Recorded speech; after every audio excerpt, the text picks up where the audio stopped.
Hello! Hello! Pour faire suite justement à notre vidéo de galère avec notre van, qui est la raison pour laquelle on est dans cet hôtel, on vous met la vidéo juste là. On s'est dit que ce serait cool de faire une vidéo où on ferait notre top 3 de nos galères en voyage.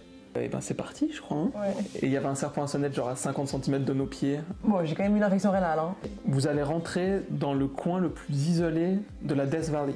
Bon, alors, du coup, cette première histoire nous emmène aux États-Unis durant l'été 2019. C'était notre premier long voyage ensemble. Ça faisait 6 mois qu'on était ensemble. Et comme ça, on s'était dit, vas-y, viens, on part ensemble 5 semaines aux États-Unis. Est-ce que vous l'auriez fait? On vous rassure, c'est bien passé, ouais. Mais du coup, là, on était partis. Il y avait un de mes potes japonais qui nous rejoignait depuis là-bas. On arrive à Los Angeles, tout se passe bien. On passe 5 jours là-bas. Ensuite, on va pour récupérer la voiture. Donc déjà, on arrive dans l'agence. Première galère. Ils nous disent, on peut pas vous louer la voiture parce que Marie avait une carte de débit et moi j'avais une carte prépayée, donc je devais recharger. Mais du coup, j'étais allé dans la même agence, dans la même entreprise 1 mois avant en Roumanie et j'avais pu louer une voiture sans souci. Mais bon, les États-Unis quoi. Du coup, heureusement, mon pote avait sa carte, donc il a pu prendre à son nom et on part. Ok, du coup, on prend la route en direction de San Francisco et on avait prévu de s'arrêter à Big Sur sur la route pour camper et puis pour voir parce que ça avait l'air juste incroyable. On n'est jamais arrivé. On n'a jamais vu Big Sur. Ouais. Et on quitte LA, on arrive au niveau de Malibu et vraiment des énormes bouchons, il y avait dû avoir un accident. Je déteste être dans les bouchons, vraiment j'ai le moins de patience au monde et du coup on se dit bon on va passer par la campagne, c'est pas grave, on passe par un chemin alternatif qui était hyper long, genre on en a eu pour 3 heures. Alors c'était beau, hein, on est passé dans les terres, c'était magnifique, il y avait des vignes et tout, enfin, c'était super joli. Mais vas-y, c'était trop long. Ouais. Surtout qu'après on arrive vers Big Sur, on l'a jamais trouvé. Du coup c'était un peu pénible. On a tourné un peu en rond, on a fait 2-3 arrêts et il commençait à faire nuit quoi. Du coup on se dit bon on va quand même aller au camping histoire d'arriver pas trop tard. On arrive, déjà on n'a plus de réseau. C'est une route un peu en terre, un peu cabossée disons. Et il faisait déjà nuit. Du coup on roule et puis ça monte et tout d'un coup on voit une voiture un peu sur le bas-côté, un peu de travers comme ça. On se dit c'est bizarre quand même. Et un peu plus loin, il y a une ou deux personnes qui sont là et qui marchent vers nous. Moi je ralentis, je me dis bon peut-être qu'ils ont besoin de quelque chose. Et là, je me fais hurler dessus par Marie. Ça a l'air grave. Alors non, on s'arrête pas, trace. Et du coup on l'a tracé. Heureusement. Pour arriver dans le plus beau camping de tous les temps. Une horreur. Ouais, vraiment horrible. C'était glauque, c'était bizarre. Vraiment comme dans un film d'horreur quoi. Mais hyper glauque, au milieu de la forêt, il faisait nuit noire, il y avait personne, genre mais pas, vraiment personne, genre pas en un plein chat. été, et il y a personne. Ouais, vraiment. Surtout que c'est un camping qu'on avait dû réserver à l'avance, parce que sur le site officiel, donc on se dit, genre s'il avait été fermé, il aurait été fermé, on n'aurait pas pu réserver. Mais non. Ah non, mais vraiment hyper glauque. Et puis là, du coup, on arrive, on se regarde les trois. Et donc il faut qu'on monte cette tente, parce qu'on n'avait pas un van, hein, on avait une petite voiture, donc on dormait en tente. On se dit, ok, il faut qu'on monte cette tente qu'on vient d'acheter, donc on ne sait pas exactement comment on va monter, on n'est pas des pros du camping à l'époque. Bon, maintenant non plus, mais on s'est un peu amélioré. Et là, on se regarde, on se dit, bon, on se chauffe ou pas? Genre, est-ce que vous le sentez bien ou pas? Quand même, on prend notre courage à deux mains, on rentre dans la voiture et on se tire. Du coup, on redescend. Et bizarrement, nos 2 amis qui nous avaient accostés sur le bord de la route n'étaient plus là. Donc à croire que Marie avait eu un très bon instinct. En tout cas, ils ont réussi à repartir. S'ils étaient en panne, tant mieux pour eux. Ouais, vraiment. Et du coup, là, forcément, on n'a toujours pas de réseau, quoi. Donc on roule, on arrive à rejoindre la route, on trouve enfin du réseau, on trouve un motel. Ouais. Mais vraiment un motel à l'américaine, genre en U, là, sur un étage, avec les voitures parquées devant, un peu vieillot, un peu... Ouais, t'as l'impression d'être dans un vieux film américain. Voilà, mais c'est toujours mieux que notre camping qu'on avait trouvé, quoi. Ouais. Du coup, on arrivait là, c'était genre 23h30, on avait roulé toute la journée, on avait toutes ces histoires avec le camping, franchement, première journée, moyen, quoi. Un peu fatigant. La transition est parfaite parce que notre deuxième anecdote, en vrai, elle se passe aussi pendant ce voyage aux États-Unis. Et faut pas croire, ça s'est bien passé entre deux. Il n'y a pas eu trop de problèmes. bon, j'ai quand même eu une infection rénale, hein. Mais à part ça, et puis On a croisé un serpent à sonnette, genre on était dans un camping, encore un, Ouais. et il y avait un serpent à sonnette genre à 50 cm de nos pieds, alors qu'on était en short, enfin maillot de bain, tongs. Ouais, genre trop dangereux. Ouais, mais sinon tout va bien. Un peu traumatisant quand même. Ouais, quand même. Mais sinon, c'est vrai qu'on s'en est plutôt bien sorti. On a eu pas de problème majeur. C'était magnifique. Et du coup, là, on arrive, je sais pas, mi-août. Et la veille, déjà, on a décidé de... On a planté la tente. Et on a décidé de ne pas dormir dedans. Genre, Ça arrive. On a dormi dans la voiture. Parce que, je sais pas, je crois, si je me souviens bien, déjà, le terrain était hyper dur. Et puis, j'ai entendu des bruits comme des bruits de serpents à sonnette. Et je crois que l'endroit était réputé pour Ouais. qu'il y ait des serpents à sonnette, donc... Un peu traumatisé, on était là, genre il n'y a pas moyen, donc on a préféré dormir dans la voiture, mais c'est pas hyper confortable de dormir sur les sièges avant d'une voiture si jamais, on recommande Ouais. pas trop. Du coup, pas beaucoup dormi, et on avait une longue journée devant nous. Ouais, une longue journée de route, et puis justement en fait, on se dirigeait en direction de la vallée de la mort. Et du coup, on avait fait nos recherches, des trucs qu'on voulait voir là-bas et tout, vraiment c'est trop incroyable. Et j'avais vu cet endroit qui s'appelle Racetrack Playa, qui était pas très connu. Mais, à ce qui paraît, c'était trop stylé. C'est un lac asséché avec... Il y a des pierres qui rouleraient, en fait, et du coup, t'as des traces au sol et tout. Et puis, il y a un silence qui est abusé parce qu'il y a vraiment rien autour à des heures de route, quoi. Genre, il y a rien. Et du coup, on s'est dit, bah, go, on y va. Et là, il y a deux chemins, en fait. Nous, on était... Bon, on vous mettra une carte, mais on était à peu près... Enfin, c'était soit on contournait tout pour ensuite rentrer, soit on coupait directement dans les terres. Du coup, ça va, ça se passe bien. On roule, on est sur l'autoroute. Et puis d'un coup, le GPS nous dit de tourner. On arrive sur une route un peu tout en cailloux. De nouveau. De nouveau. Et bah déjà là, moi, j'étais là, ouais, un peu en panique, en mode, ouais, mais les pneus, machin, on risque de péter les pneus et tout. Marie, non, on y va. Ok. Donc on arrive, il y a un panneau qui dit, vous allez rentrer dans le coin le plus isolé de la Death Valley. On est où là, carrément? On est dans la merde. C'est un truc qui s'appelle la vallée de la mort. Là, c'est pas très rassurant. Et comme des cons, on va à l'endroit le plus isolé de la vallée de la mort. C'est la Saline Valley. Super. Et il n'y a plus de route pendant 80 km. On sait pas si on a un peu une roche. Voilà. On adore. À savoir que la vallée de la mort, ça porte quand même bien son nom. Genre. Ouais, bah genre il fait 50 degrés quoi. On est en plein Ouais. été. Moyen quoi. Ouais. Et puis il y a peut-être des petites indications, genre en mode ne faites pas confiance à votre GPS. Il pourrait, donc littéralement, il pourrait vous emmener dans des endroits où vous n'avez pas envie d'être. Ouais. C'est moyen quoi. J'avais jamais lu ça, moi, sur un panneau Ah non. auparavant, genre un truc de fou. On se dit bon, on y va quand même. On s'est dit, vas-y. Moi, je pars du principe que s'il y a un panneau, c'est qu'il y a des gens qui y vont. Et donc j'étais là, bah vas-y, s'ils ont mis un panneau, c'est qu'au moins il y a des gens qui y vont, c'est une route officielle. Donc let's go. Du coup on y va, les petits cailloux commencent à s'agrandir, ça devient des plus gros cailloux, puis des rochers au milieu du chemin. Les petites imperfections de la route, ça devient des fossés, concrètement, dans des gros trous, des cratères. Non, vraiment, la route, elle faisait la largeur de notre voiture, vraiment à peine plus. Ouais, et encore des fois sur le bord de la route, ça s'était affaissé, Ouais. donc il y avait des gros trous, ça passait vraiment au millimètre, je sais pas comment c'est passé des fois, mais...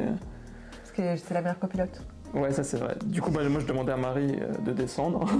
Oui, j'allais vraiment frayer un chemin, genre je déblayais, genre les cailloux, j'analysais, ok, quel angle prendre, comment monter sur les dunes pour pas rester coincé en haut et tout, genre... Du coup, finalement, on arrive à ce fameux Racetrack Playa. Autant vous dire que Bah, ça nous déjà- a pas pris 2h30. Hein. Non, on a mis 5 heures pour faire 80 km. C'est énorme. Énorme. Et déjà, à mi-chemin, enfin presque à mi-chemin, on voyait le GPS et là, on s'est dit quand même, il y a un problème. Genre, il reste 40 kills et il nous reste 2h30 de route. C'est pas bon. Genre, mauvais ratio. Et du coup, on arrive sur place, on était là, ok, tout ça pour ça. Vraiment. Littéralement, ouais. Genre, c'est cool, vraiment, c'est cool, mais... Le ça... silence est impressionnant, Ouais. mais Mais ça vaut pas les 5 heures de galère, quoi. enfin, faut pas passer par ce chemin, quoi, tout Ouais. simplement. Et du coup, on est rentré à l'hôtel. Enfin, Ouais. en hôtel. Et là, on arrive, la petite dame, elle est là, mais vous avez fait quoi avec votre voiture? Ouais, Parce que vraiment, on va vous mettre une photo, Ouais. mais vraiment, elle était dans un état mais pitoyable. Elle était grise à la base. Bon, déjà, faut aussi préciser, on roulait dans une Hyundai Sonata. C'est une berline, quoi. Alors, elle a tenu, on l'a affectueusement appelée Soso. Mais du coup, on explique à la petite dame, elle était là, mais vous êtes passé par la route, donc celle par laquelle on est revenu? Non, on est passé par en bas. Là, non mais c'est pas possible. Elle est née là, elle a vécu là, elle a jamais osé prendre cette route. Et même, elle conseille à personne de le faire, ni même d'aller à Racetrack Playa parce que c'est trop dangereux, quoi. Et puis, mais vous êtes quand même pas allé avec cette voiture. Ah si, si. si.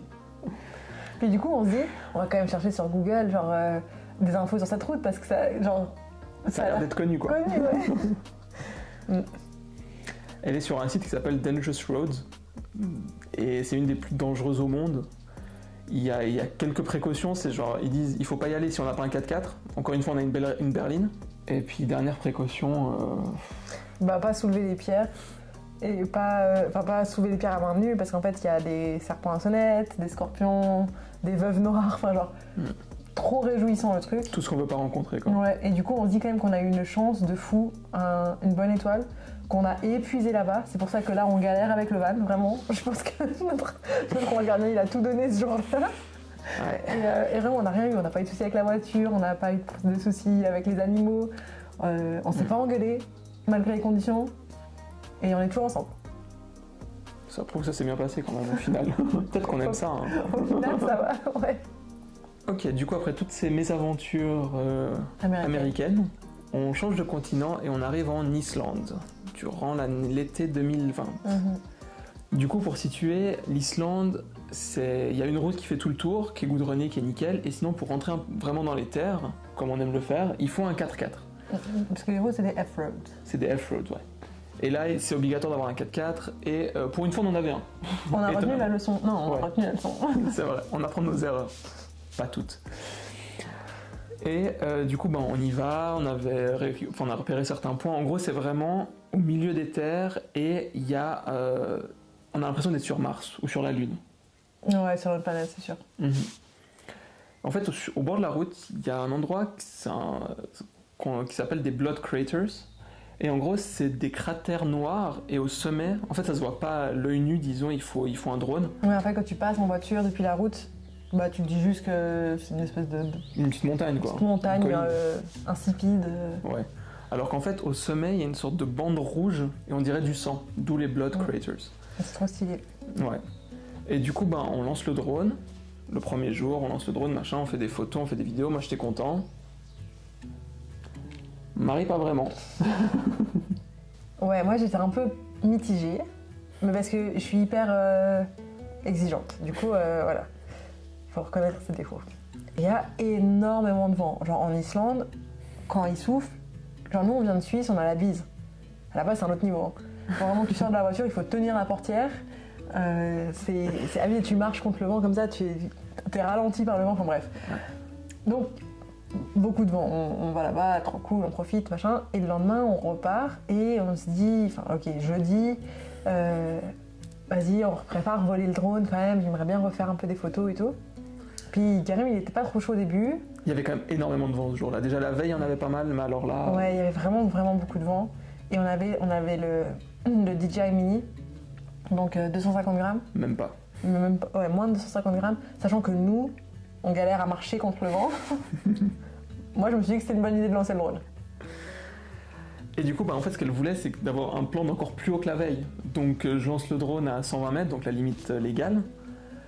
Là, ok, tant bien que mal, j'arrive à faire des trucs, on vous mettra les plans qu'on a fait, c'est... Vous me direz si ça valait la peine. En vrai, on mettra des photos et les plans en vidéo.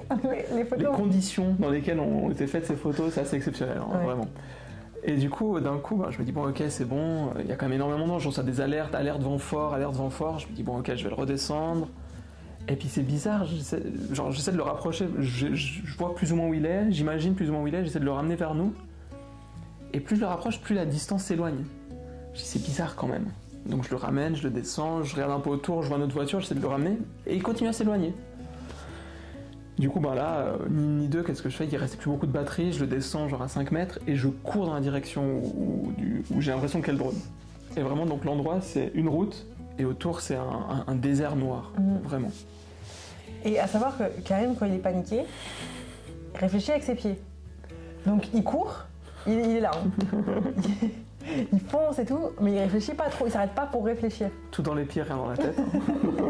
Du coup, il est là, il court, mais il est parti. Moi, je suis restée à la voiture parce qu'il faisait beaucoup trop froid, il y a beaucoup trop de vent. Et il est là, il est parti pendant genre une demi-heure. Et je me dis, mais qu'est-ce qu'ils font? Le drone s'est éteint entre temps. Ouais, le drone s'est éteint, s'est posé du coup à faire l'atterrissage d'urgence. Et au bout d'un moment, je le vois arriver hyper blasé, en mode bah ça saoule quoi de perdre son Peut-être drone. vraiment comme ça. Non, puis ça saoule de perdre son drone quand même, c'est de l'argent perdu et tout, enfin c'est chiant quoi. Et puis je lui dis, mais quand même, tu sais que il y a la dernière position GPS hein, sur ton téléphone du drone. Il me dit, ah putain. Et du coup, ben, on a suivi la localisation. Pas besoin de courir en fait, il suffisait de marcher dans la bonne direction et finalement on l'a retrouvé. Très belle phrase. Pas mal, hein. Et ouais, du coup, bah, le drone était là quoi. Posé au milieu donc vraiment de ce désert noir avec 3 moutons blancs autour. Vraiment, mais hallucinant. Mais du coup, si jamais vous perdez votre drone, pensez à checker la dernière localisation d'abord. Ça peut être utile. Avant de courir. Mais du coup, ben, ouais, on a retrouvé le drone. Il marchait, ça va. Franchement, il a survécu, disons. Il marchait un peu bizarrement, mais il marchait encore. Ouais. Bon ben voilà, je crois qu'on est arrivé au bout de ces histoires. Je pense que c'est notre vidéo la plus longue sur cette chaîne. On espère que vous êtes toujours là et que ces petites histoires vous ont plu. Comme on vous a dit, on a connu beaucoup de galères pendant les voyages. On a déjà d'autres idées de galères, donc si vous êtes intéressés, n'hésitez pas à nous le dire. Et puis aussi, je pense que ça pourrait être grave intéressant si vous mettiez vos galères de voyage, vos pires galères de voyage en commentaire et qu'on faisait une vidéo avec ça. Je pense que ça pourrait être grave cool. Voir qui a la pire galère de voyage. Si vous aimez les vidéos de voyage ou la van life, peut-être, ou les documentaires sociaux et environnementaux, vous êtes sur la bonne chaîne, du coup, n'hésitez pas à vous abonner. Et à bientôt pour une prochaine vidéo. À bientôt.